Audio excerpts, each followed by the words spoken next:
Okay, so let's do Gallows' team. You guys are making this harder and harder on me with all of these trades, so I have some league activity pulled up so I can keep this in mind. This is the big one. Gallows gave away Gibson for a pick and some 49ers guys, so I'll try to keep that in mind when I get here. So let's talk about Travis Kelce. 31 years old. This is an interesting one because he is very clearly like the top tier tight end. I'd rather have him than Kittle in the short term for sure. But Kittle is 4 years younger, I want to say, and that makes a big difference.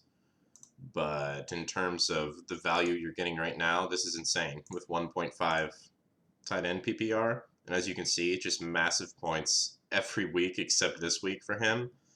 I don't think that's going to be a problem, though. So I mean, when you have by far the best player at a position, that you're putting yourself in a good spot to compete for a title right off the bat.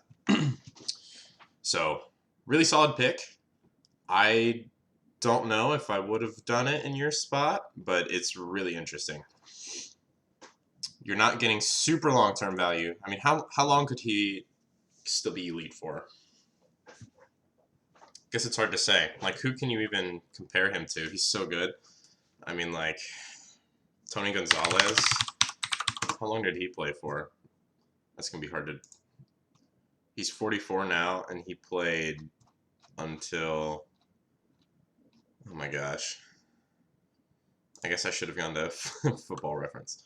He played until 2013, and he was born in 76, so that would put him at 37? Holy crap.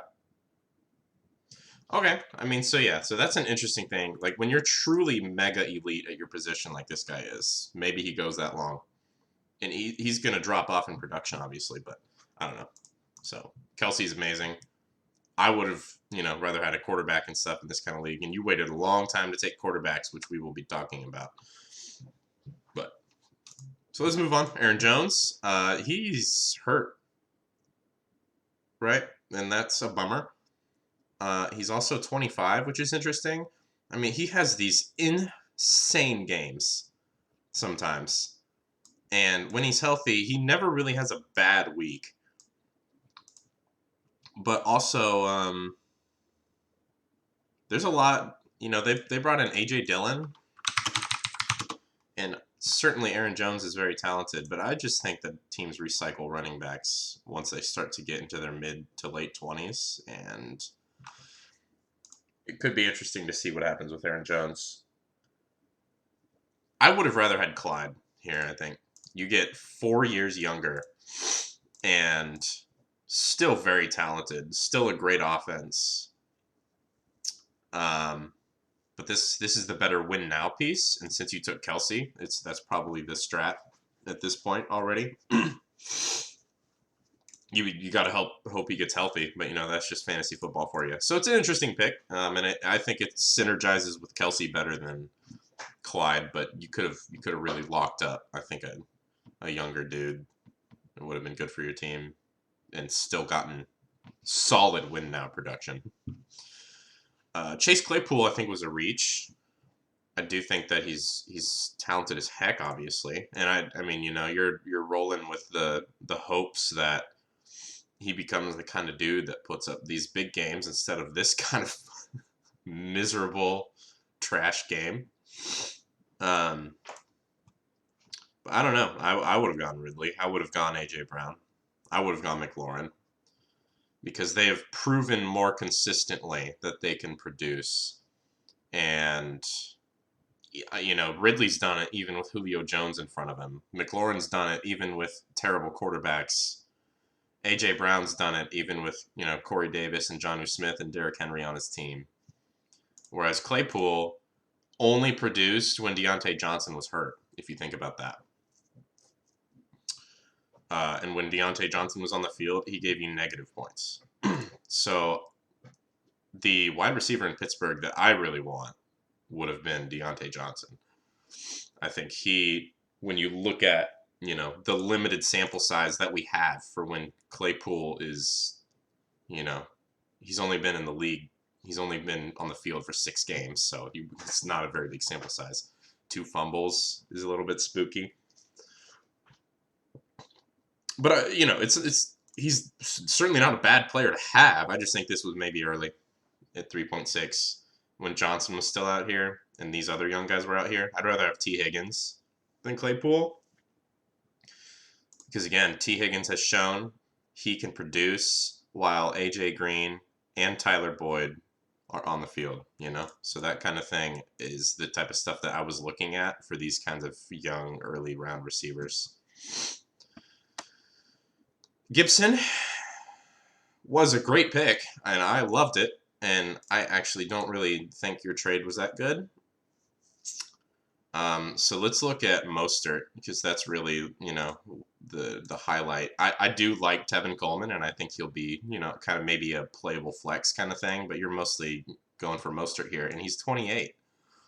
He's really good, but running backs that are 28 are near the end of their, you know, their lifespan. You did also get this 5th round pick. That's going to be nothing. So I guess you just went for win now here. But even then, look at what Gibson did last week. They gave him 20 carries. I guess his snap percentage is really strange, and that's why I thought, you know, in a previous video I talked about J.D. McKissick being still interesting because he's still getting like 50% snaps, even though Gibson like looks good. So I don't know. I think Gibson was, considering Mostert's hurt, Gibson was probably better this year and for the future. And I don't think you got enough for someone as good as Gibson. I would have traded you more than this for Gibson. You guys got to shop around more. I hate the trade, actually. The more I look at it, I hate it. Gibson's great, I think.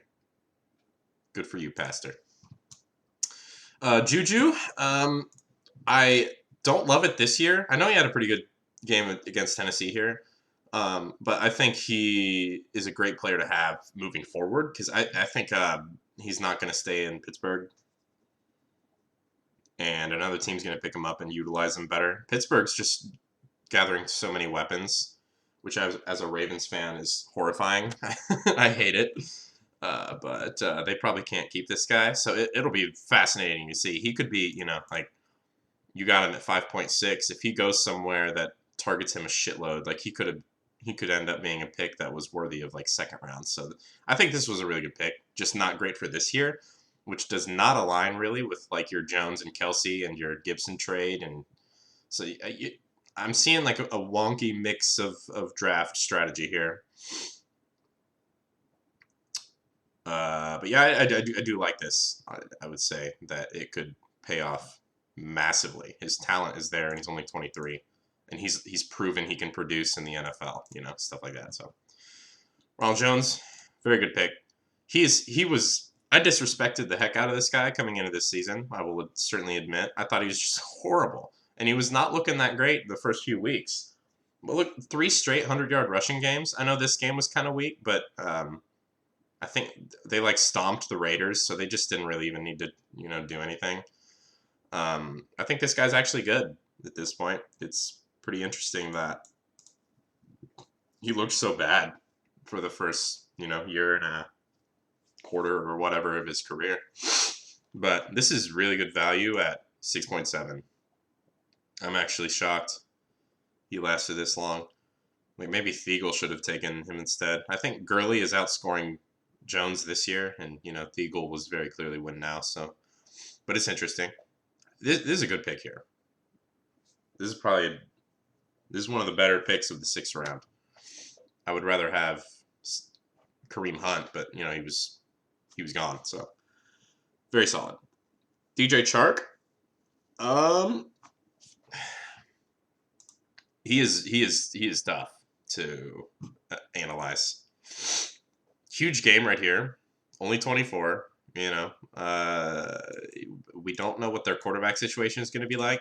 I love Gardner Minshew as a person, you know, and like as a player, he's pretty fun to watch. But I don't think he's like I think the Jaguars would replace him if they got a pick that could do it. So there's going to be some maybe upheaval and whatnot at the quarterback position for the Jaguars. DJ Chark's been having some like drops and stuff. I mean, look at this: 7 targets, 1 reception. There's something funky going on there. But it's a 7-round pick. He's young. He's got some talent. But I think I would have rather have had a few of these guys. So, but it's a minor criticism. Pretty much a preference thing. Like I'd rather have Fulgham. I'd rather have Cooper Kupp. Probably I'd rather have Will Fuller. Like I like his quarterback more. He's producing way more this year, so he would have helped your team more. That again, you have these kind of win now pieces. You would have gotten 2 years older, but that's I think Will Fuller can still stick around for a while. And you're rolling the dice anytime you take a Jacksonville Jaguars player, I think, in Dynasty, because that is a franchise that has not proven to us that they can consistently develop offensive talent. That's just not what they do, really. Cam Akers, I don't see it at all. I know he's a rookie running back with potential. I just don't think he's good.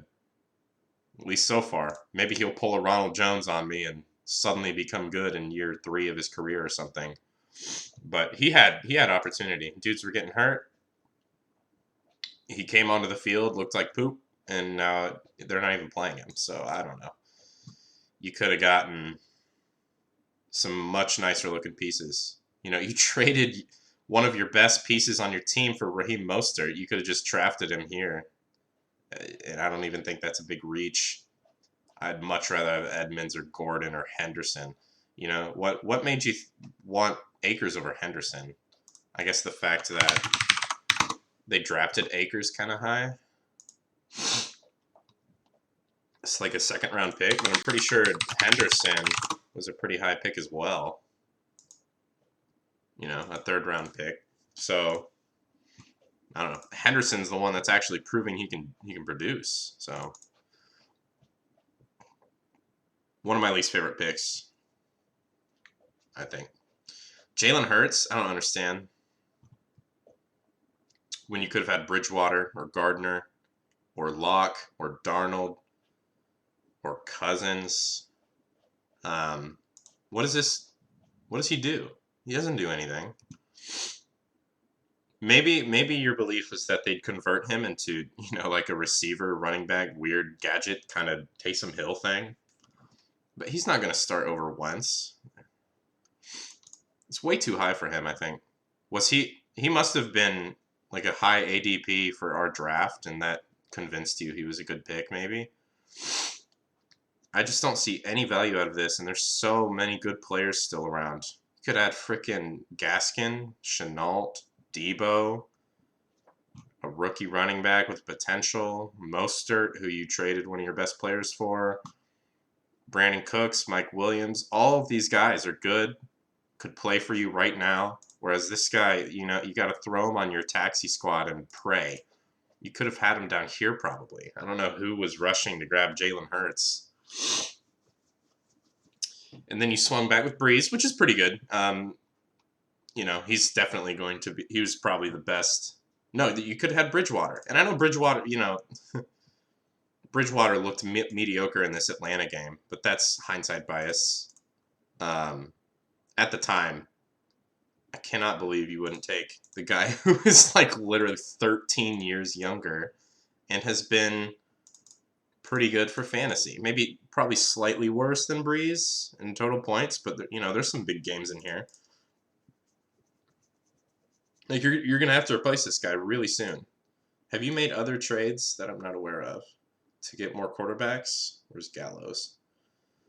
Here. No. You're not even super flexing a quarterback. I guess Allen's on bye, so that kind of ruins your options there. Yeah, you needed a younger quarterback. And Jalen Hurts doesn't count because he's behind a guy who almost won an MVP once and still looks fine. So Alexander Mattison is an okay handcuff. He is young. When he got a full start against one of the worst defenses in the NFL, he did absolutely nothing. And there were still players who actually see the field out here. So I don't like this pick at all either. I'd rather have Lindsey, Kelly, Drake, P. Ryan, not really McFarland. You know, I'd rather have some of these wide receivers around here. I'd rather have some of this tight end depth that was going around here. Like, Dalvin Cook isn't going anywhere. I mean, you got when you take a pray they get hurt kind of pick like this, I think you wanted to wait longer and get more of a sure thing. Devin DuVernay is kind of cool. You know, he's not producing a whole lot yet, but I like him as a prospect. It's not a bad pick. But you know, stuff like Kenyon Drake went right after. It's pretty good though. I like it. I do like OJ Howard a lot too as a pick here. High potential, low risk kind of thing. Tight end guy. He's hurt right now, but he could be great moving forward still. I know he's been disappointing from a fantasy perspective, but it's Tampa Bay had a lot of weird shit going on. Jameis Winston and, you know, bad coaches, and so it's a very high potential pick here. I think it's pretty good in the 13th round. I like KJ Hamler as a pick too, right here. Pretty good. He's not doing much yet, but we're starting to get to the 14th round. This was a good pick because he's a playable QB for you. He's not very good, but he's also not horrible or anything. You can super flex this guy, I think. Breida, I don't see being a major player anymore. I mean, he just straight up got completely beat out by Gaskin and Miami. And they signed him, I think, for a couple years. So he's not going anywhere unless... I mean, I guess he's a handcuff for Gaskin. Disley, I like. This guy actually is awesome. He just... Poor guy, he tore his ACL like twice. And last year, I think he would have had a big-time year. And his snap count is rising. It's a good point. You can see he topped 50 for the first time. I think Seattle and Russell Wilson really like him. And if he can just get back on the field full time, could be a great pick. I love this pick, actually. 17th round. Very nice. MVS sucks. D.D. Westbrook sucks. Royce Freeman sucks. Keelan Cole's pretty okay, I think. Yeah, this is nice. You could play him even this year, I think. Only one catch against the Chargers, but it's the Chargers. It's weird. And, you know. CJ Uzama is okay. He's getting up there and never really proven it. I don't know. Rudolph, whatever. He's on his way out. Don't even know who this is. Wayne Gallman sucks. Rex Burkhead's getting kind of old, I think. Yeah. And whoever that is. So, I think the only trade you made was that Gibson trade. And, you know, I don't want to be like too brutal or anything, but I think this was the worst draft in our league.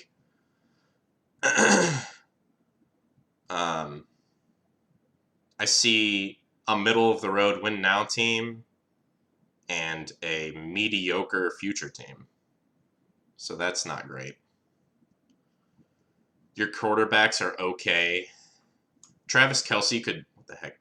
Travis Kelce could carry you hard. You know, if he's averaging over 20 a game, that's going to be really nice. Wide receiver 1, he really is. You're flexing a guy who's projected for 2 points. Don't know about that. But you don't have any other options. Like, I just don't think it was... Paths to... Oh, I guess Aaron Jones being hurt really hurts you. That's you know, you couldn't have known that Aaron Jones would be out this week. So I will take back a little bit of the harshness, but I still think this is one of the worst drafts. Probably the worst draft in our league out of the 12. Win now grades like a B-. If Aaron Jones comes back and tears up the field, you know, you could have a fringy playoff team, but I think you'll miss the playoffs. And for the future, there's not a whole lot here. You're going to lose your quarterback. You have no one that is young with potential at the quarterback position. Kyle Allen's not it. I guess Jalen Hurts, if you really, really stretch and hope that Carson Wentz gets himself benched. And then at running back, Aaron Jones is getting into his late 20s. Ronald Jones is, a pretty good young quarterback to have. Cam Akers, I don't believe will do anything. You got to hope Mapletron turns into a monster, and Juju could, but it's not a sure thing. I would not call Juju a sure thing at all. So, win now is like a B minus, and future is like a C plus. Yeah, you might need to. I don't know. I might tank with this team, but I guess you have to see how a couple weeks go, and then just start trading for draft picks and try to get like Trevor Lawrence and stuff. But maybe Claypool blows up. Maybe Ronald Jones keeps playing well, and Kelsey blows up and stuff, and you get a couple wins, and you can slip into the playoffs or something. But yeah, you need some future pieces. So that is Gallows' team.